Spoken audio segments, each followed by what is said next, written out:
Europe 1, il est 7h05. En Ukraine, l'armée russe poursuit son offensive dans le sud-est. Un conflit qui met les capacités industrielles ukrainiennes et surtout occidentales à rude épreuve. Mais fournir des pièces d'artillerie, des chars ou encore des fusils, c'est bien, mais il faut pouvoir produire les munitions. Ce conflit teste la capacité des deux camps à alimenter le champ de bataille.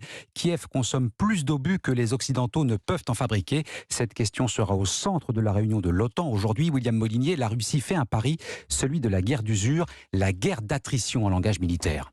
Les Russes tirent en moyenne entre 10 000 et 20 000 obus chaque jour. De leur côté, les Ukrainiens se défendent avec un peu moins de 5 000 obus quotidiennement, ce qui fait tout de même une consommation de 150 000 obus chaque mois. Et c'est déjà au-delà de la capacité de production annuelle de l'industrie de défense française.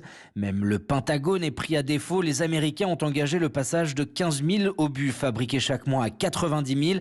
Mais malgré cet effort, ce n'est que 60% de ce qui est tiré mensuellement par Kiev, ce qui pose inévitablement des questions capacitaire et de crédibilité face à l'épaisseur de l'armée russe.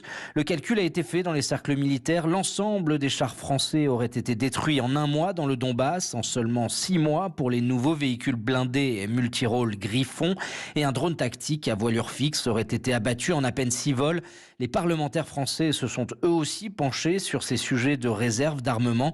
Ils doivent d'ailleurs rendre public demain un rapport très attendu sur le niveau des stocks de munitions au sein des armées françaises.